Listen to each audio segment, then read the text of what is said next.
Hello, comment ça va? J'espère que tu vas bien et j'espère aussi que tu puisses profiter de ce temps que tu as parfois le matin avant de partir au travail, avant de commencer les tâches ménagères, avant de commencer les tâches quelconques que tu as dans ta journée, que tu puisses prendre ce temps pour l'adoration, pour passer du temps dans le silence, en présence de notre Dieu, pour pouvoir vivre une relation plus proche avec lui. C'est ça le cœur de l'adoration, de notre relation avec Dieu. Que tu puisses aussi te mettre à disposition si jamais tu rencontres quelqu'un aujourd'hui qui a besoin de toi, de ton influence, tes connaissances, un coup de main, peut-être même un soutien financier. Voilà, que si tu sens que Dieu a mis cette personne sur ta route, si tu sens que voilà, c'est peut-être la personne avec laquelle tu vas prêcher l'évangile sans rien dire de Dieu, parce que tout simplement, ton comportement, tes valeurs vont le parler plus fort que toi-même. Voilà, que tu puisses vivre des expériences assez chouettes aujourd'hui avec notre Dieu. Si tu es prêt, nous attaquons donc cette leçon du mercredi où nous continuons à parler sur la première bête, celle qui monte de la terre. Si tu es prêt, on y va. Donc pour la leçon d'aujourd'hui, il est question de la lecture du verset 5 d'Apocalypse 13. Il lui fut donné une bouche qui proférait des paroles arrogantes et des blasphèmes. Et il fut donné le pouvoir d'agir pendant 42 mois. Donc nous avons déjà étudié ça dans des leçons précédentes. Il est question toujours de cette première bête qui va persécuter ceux qui ne pensent pas, ceux qui ne font pas, ceux qui n'agissent pas selon sa propre croyance. Non? Et la leçon aujourd'hui vient à quelque part nous rappeler que même dans l'actualité, c'est vrai que ce verset s'applique à ces 1260 années de persécution au Moyen-Âge où cette Église a dominé. C'était une époque obscure, mais même aujourd'hui, elle est extrêmement respectée.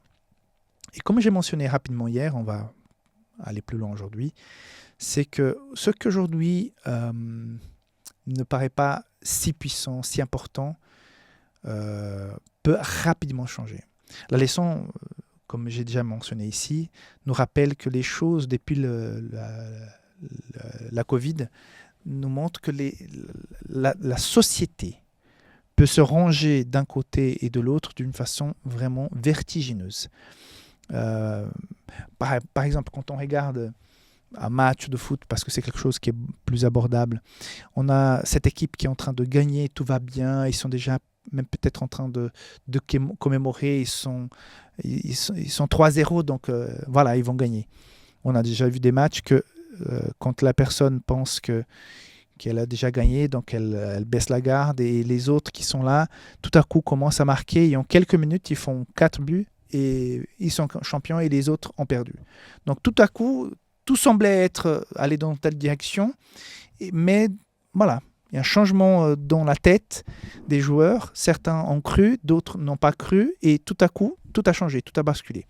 Ça sera la même chose. Aujourd'hui, ce qui paraît plutôt diplomatique, plutôt symbolique, plutôt diplomatique, va devenir quelque chose de très, très puissant. C'est prophétique, ce n'est pas une théorie quelconque, c'est prophétique. Donc ce pouvoir va venir, parce qu'en plus d'avoir son propre pouvoir et surtout de changer les temps et la loi, comme dit Daniel 7, 25, d'imposer une autre adoration, il va y avoir aussi une coalition avec d'autres pouvoirs civils et militaires. Donc rien que pour ça, on se rendra compte que ce qui aujourd'hui est symbolique va devenir extrêmement central. Comment?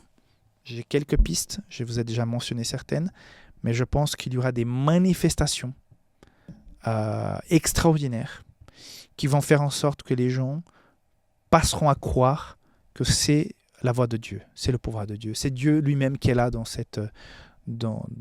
assis dans ce trône, dans cette ville qui est Rome, et qu'à partir de là, donc, il faut faire, il faut croire, il faut agir en conséquence. Je crois qu'il y aura des manifestations surnaturelles, invraisemblables. Mais ceux qui connaissent la parole de Dieu vont dire, mais tiens, ça ne correspond pas à ce que dit la Bible. Tiens, il est en train de dire, cette puissance merveilleuse qui fait des trucs invraisemblables est en train de parler et de faire des affirmations qui sont contraires à la parole de Dieu, qui vont à l'encontre de ce que dit Dieu dans sa parole. Donc, on va se méfier. Voilà, c'est en résumé ce qui dit la leçon de mercredi sur cette identification de cette première bête qui monte de la mer.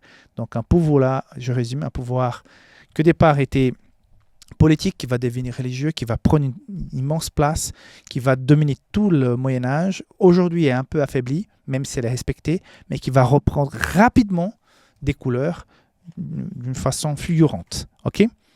Voilà, que Dieu te bénisse, que tu puisses aujourd'hui marcher selon la volonté du Seigneur, que tu puisses être une bénédiction pour des gens que tu vas croiser aujourd'hui. Que Dieu te garde et on se voit demain. Bye bye.